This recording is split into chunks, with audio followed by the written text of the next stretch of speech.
Is it possible to take an entire wedding gallery from memory cards and deliver it culled and edited to my clients in less than 2 hours? Let's find out. What's up? My name's Jay Blank, wedding photographer and photo video educator. Now, the whole goal of today is to see how fast we can go from a memory card to delivering our pictures to a client. Before we get started, I will let you know I am using an M1 Max MacBook Pro with 64 gigs of RAM. Keep in mind, I am also running a screen recorder at the same time, so that does hog a little bit of the GPU, so it will slow things down just a little bit compared to normal. But before we start, comment down below. How long do you think it'll take to go from import to delivery? I'm hoping under 2 hours, which is crazy fast to think about. But let's see what we can do.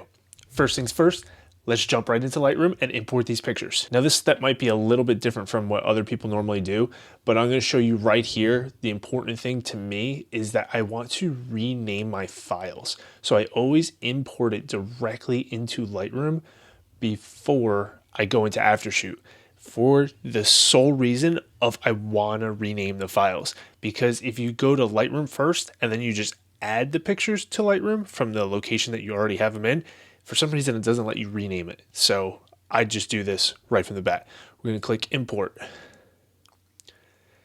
And as we are recording this, I am going to keep in the top right corner the time of day. We started at 8:35. So how long do you think we'll take? Think we get it done before 10? Maybe. All right, well, we're importing these pictures right now. It is going to import and build our standard previews. All right, let's get this done. I think we had a little over 3,000 pictures on this memory card, so it's quite a lot. And I am shooting on an R5 Mark II. Huge files. I am shooting in C-RAW, which helps shrink them down a little bit, but still, these files are massive. An average wedding, I'm shooting 100 plus gigs of pictures. Nuts. And also, full disclosure, I'm only doing the pictures from one camera body. I do shoot with two camera bodies, but I would say about 80% of my pictures are taken on my main body, which is my R5 Mark II. Now, just letting you know, throughout this video, we're going to be using Lightroom, which most photographers already have, and Aftershoot to do our culling and editing, most of the heavy lifting, and then Pixieset for delivering our pictures. If you're interested in either checking out Aftershoot or Pixieset, I have links down below. The best part is, with both of these softwares, you can try them totally for free. And then if you decide that you want to switch to a paid plan, you can save a little bit of money. Aftershoot will give you 30 days for free to check it out, see if it's something that you like. And then Pixieset will give you 3 gigs of storage so you can start delivering your pictures without paying for anything. Both of those sound like a win to me. All right, here we are 13 minutes into our experiment. All of our pictures are loaded into Lightroom now. We have 3,235 pictures. That's a lot of pictures. If you're curious, that's 80 gigs of pictures from a Canon R5 Mark II in C-RAW. It's a lot of storage. Need a lot of hard drives. All right, next step, we're going to jump right into our Aftershoot app right here. We're going to open it up, get ready to import, drag our files in, and we're going to load them up. And we're going to let Aftershoot do all of the heavy lifting with culling, because I don't know about you, but culling, I just hate doing it. It takes so long. It's the part of editing that I dread the most. I don't mind the corrections, but culling is just so boring. All right, we got our pictures into Aftershoot. We're going to just come down here to the bottom right corner, click Start Culling. I use AI automated culling, and then I do the customized AI cull. If you're interested in my setup and why I do some of the things that I do, I'll link another video right here for you, which explains this in more detail. But today's name of the game is just how fast can we get it done. Now, it looks like we got some magical unicorns that are culling our pictures for us. It's going to give us an estimated time. As soon as that's ready, I'll let you know. And then we'll see how long it'll take to cull 3,000 pictures. Actually, 3,200 pictures. All right, we are 11% of the way in, and we have a 21-minute estimated time remaining. We'll see if it actually takes 21 more minutes. It's 8:52 right now. I think it'll be a little bit faster than that. At least I hope so. I'll check back in with you as soon as it's done. All right, we're 100% done, but we have 11 seconds, 5 seconds remaining. look, it was pretty close on time. It was 20 minutes, not 21. Not bad.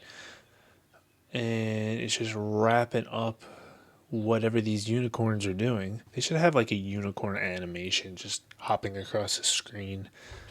I don't know. Something to watch while it's going on. That way I don't have to just sit here and scroll Instagram or answer emails. Entertain me. All right, cool. So we have a total of 1,100 pictures selected. It's a bit much for me. So what I'm going to do at this point right now is I'm just going to quickly go through all of the pictures that it's selected, which is exactly 1,143 images. And I'm just going to get rid of stuff that's similar to each other because I don't need multiple of the same things. So it's 9:13. I'm probably going to spend maybe 15 minutes on this tops and just get rid of some of the pictures I think that we don't necessarily need. I definitely don't need this many pictures of the details. So in my culling process, to me, a selected image that I'm going to use and deliver is going to be 2 stars. So all I'm doing right here is taking the images that are rated as 2 stars. This is something that I had to change in the preferences of Aftershoot. Like I said, there is another video I'll link above if you're curious as to what exactly I did. But I'm taking these images that are just duplicates or just unnecessary. Like, here's the girls getting ready to sit on the couch. We don't need that. And I don't need that many of the exact same image. So we're just going to take one. And all I'm doing at this point is just dropping down the 2-star images that are what I would say are extra to being 1 star. That way, if I still need a backup picture, like maybe I made a mistake somewhere along the way, because I kind of go through this pretty quickly, I have the option of just grabbing one of those 1-star images and I can pull that up very quickly. And I have it to replace an image where maybe there's a blink or it's a little bit blurry and I didn't notice it, or just I don't like the way something is in the background, but I still have access to it. So I'm going to quickly go through this right now. We're just going to throw this in fast forward and let me do my thing. We'll see how long it takes.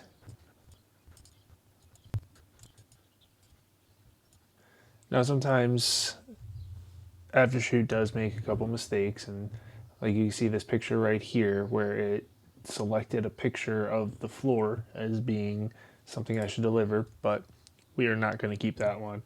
And this picture right here where my assistant's in it as we were setting people up because the bride was doing a first look with the bridal party, yeah, we're just going to get rid of those. We don't need them. Pictures of bride and mom talking where there's nothing really going on that's important, so we can just get rid of those. First look with the groom looks good. Awesome. Bridal party. Here's another one. Why does Aftershoot think the pictures of the floor when my camera's hanging at my side is good? I didn't say Aftershoot's perfect, but it gets me about 95% of the way there, which still is a lot better than having to cull thousands and thousands and thousands of pictures all on my own.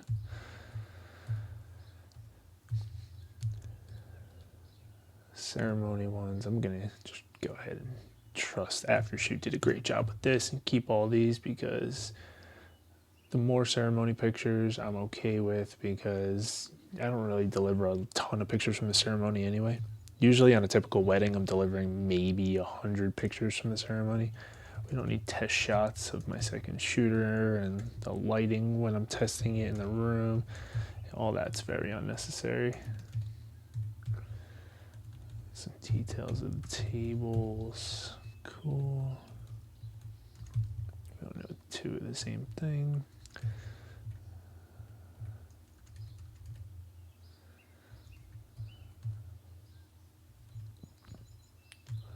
Always shoot the other vendors. It's a good way to collaborate with them.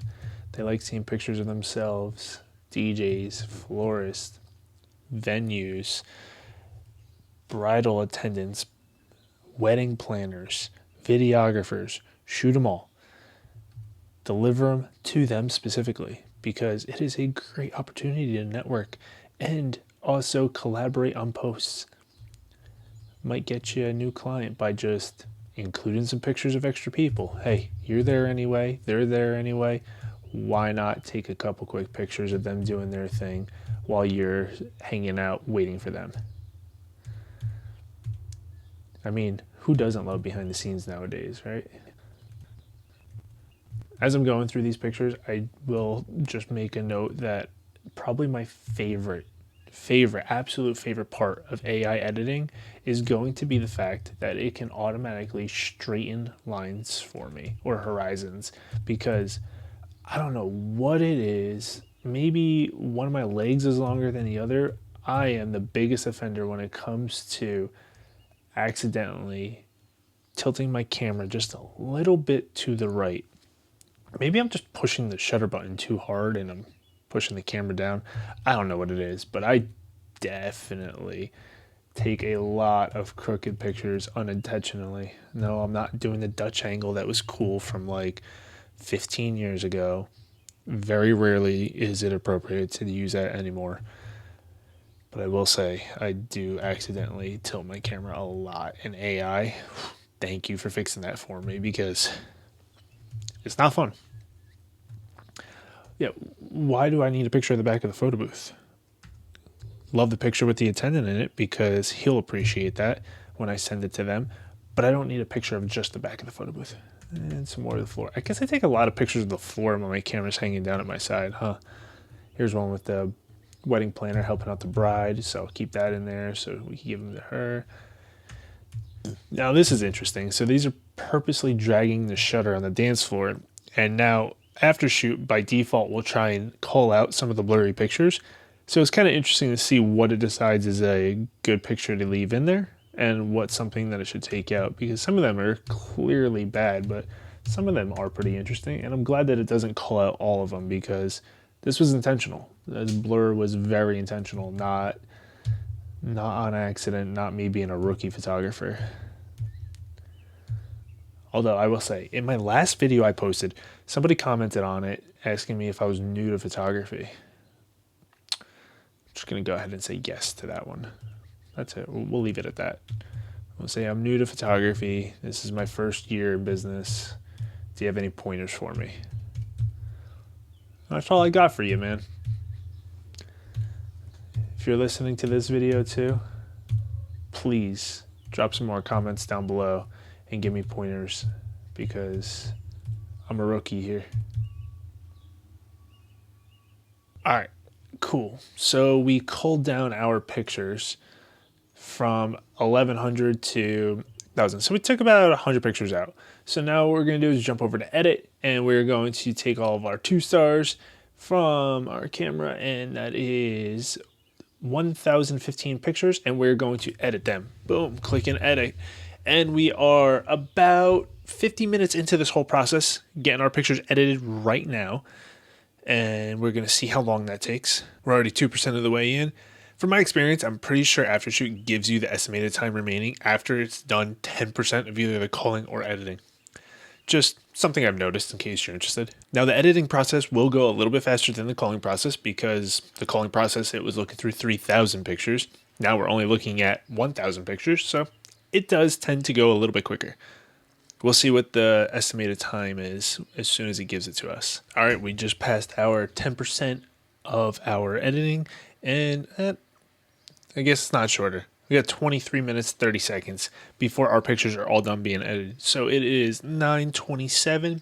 We're about 53 minutes into this whole experiment, and I'll check back in with you as soon as our pictures are done being edited. This is also a great time to remind you that if you are enjoying this video and this process is going to maybe help out your workflow at all, drop a like down below. Subscribe if you haven't already. Leave a comment. Let me know if the time that you thought it would take for this whole process to happen has already passed, or if we're going much faster than you thought. I'd love to hear what your thoughts and opinions are on this, because this whole process I've been doing for about 3 years now, and man, it has really, really saved me a lot of time.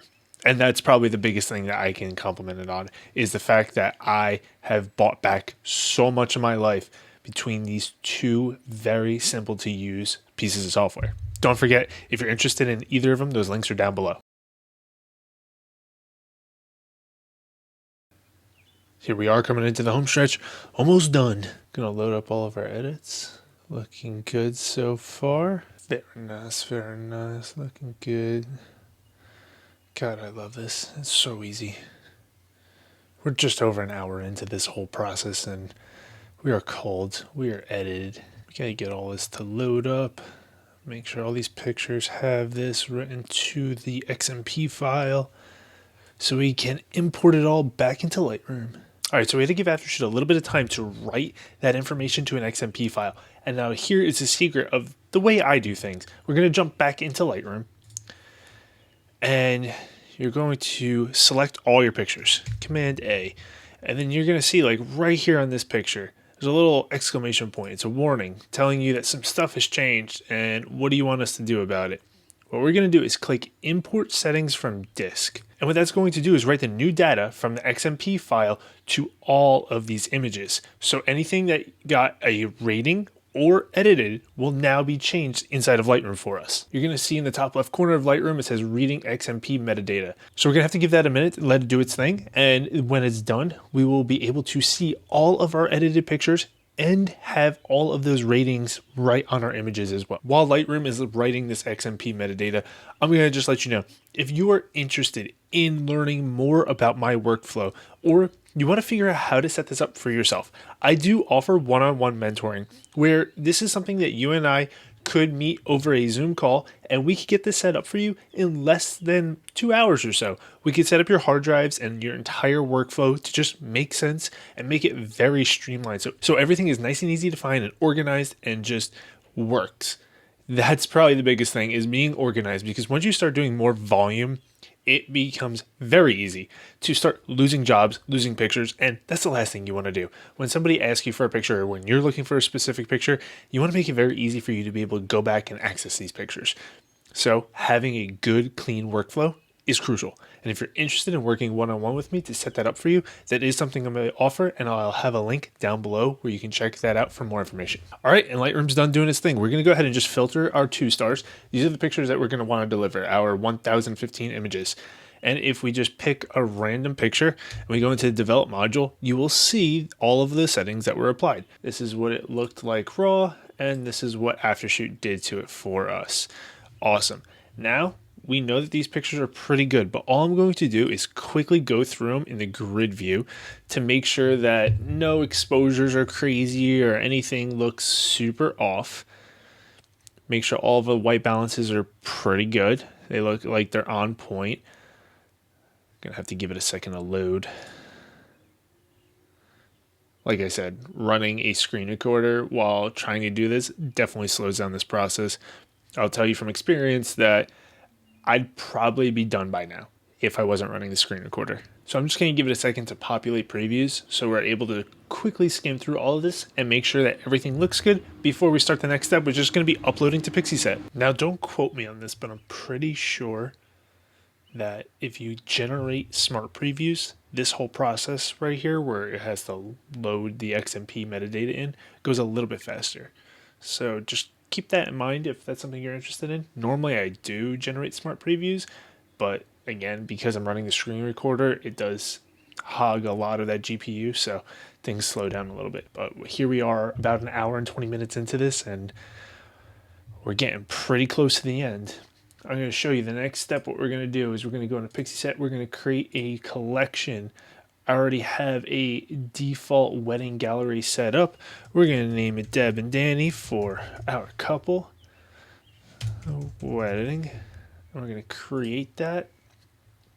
And this is the way I always break down my weddings. We're going to create a new set. We're going to do getting ready.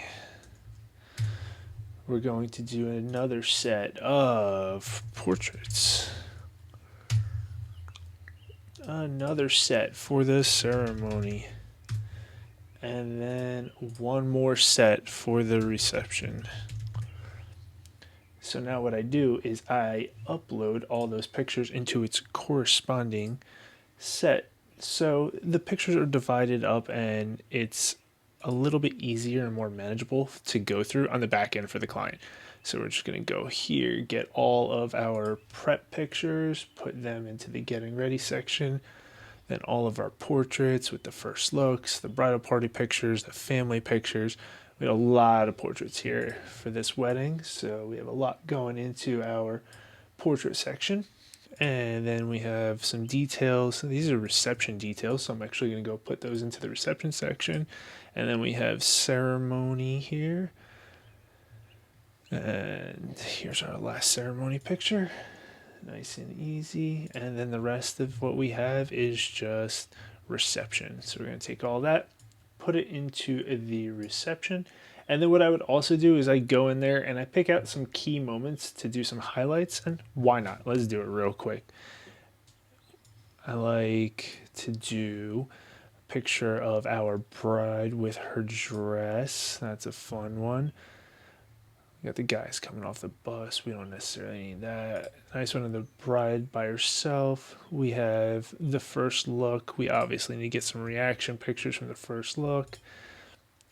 And we have a couple pictures of our bride and groom together. Some cute moments. Another solo of the bride. Now I do have solos of the groom. Don't worry, but that's from my second shooter. And that is not included with this memory card. But it is there. Don't worry. We have some fun shots at the bridal party. We'll include all those. And then I like to do a shot of our groom, his reaction of his bride walking down the aisle. Love when they get emotional. And then we want to do our first kiss. And then the walk back down the aisle. We'll get that. And I'm going to grab a shot from their first dance as well. That's always a fun moment. They had a pretty interesting first dance, so I'm going to include 2 pictures there. And we'll throw all those into the highlights. Usually my highlights are like 15 to 25 pictures, and if I had the second shooter's images included in this, it would be probably right about there. So then we just come over here, click publish, and now it's going to start updating our published collection. So while that is going on, next thing I'm going to do is we're going to check out Pixieset. We're going to go into the back end of Pixieset, and you can see because I created this inside of Lightroom, it's already populating it right here. We want no watermark, and let's see if we refresh it. Will there be a picture here yet? Nope. Still got to give it another minute. We got to give it a couple minutes, and it'll start updating our pictures. But what we can do is we could go in here. We have our cover layout, which is right here. I'm going to put an and here for Deb and Danny into the title. Make that look a little bit better. Yeah, I like that a little bit more. Our settings. We could go in here, do a category tag, a wedding, in case we need that for any reason in the future. If we're going to have it expire, no. Privacy, I'll create a password. Obviously, this is just a test, but normally I do create a password. We're going to click download. We have a pin on for the gallery, and that's it. Then all I have to do once all these pictures are in this gallery is click publish. I can actually click publish right now if I want to.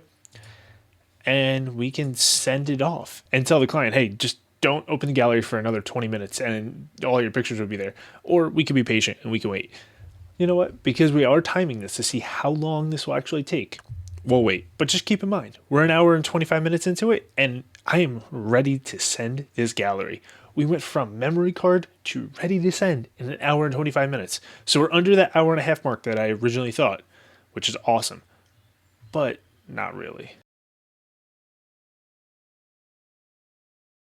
And time. There it is. Just under 2.5 hours to go from a memory card to a fully edited wedding gallery. This used to take me 20 to 30 hours, and now I'm doing it in under 2.5. Now, I'm not trying to make any excuses here, but I did a trial run of this, and I know it can go faster because I did it in just under 2 hours before. So running the screen recorder hogged a little bit of the GPU, plus my internet connection may not be the fastest right now, so it took a little bit longer than expected. But nevertheless, this was completely done in under 2.5 hours. That's crazy. So if you're on the fence of Aftershoot or Pixieset to help with your wedding workflow or just any type of photography, those links are down below. Don't forget, you can go check out both of them totally for free. And if you want to switch to one of the paid plans, you can save yourself a little bit of money using those links. All I'm saying is with these 2 pieces of software, I buy back so much of my life. I can actually do a blog post or make a reel for social media, spend some more time with the family, or get some stuff done around the house. Whatever it is so worth it in my opinion. to have these two pieces of software doing most of the heavy lifting for me when it comes to getting my pictures to my clients. Let me know if you have any questions about either of these down in the comments below, and I'll happily help you out if I can. And until next time, peace.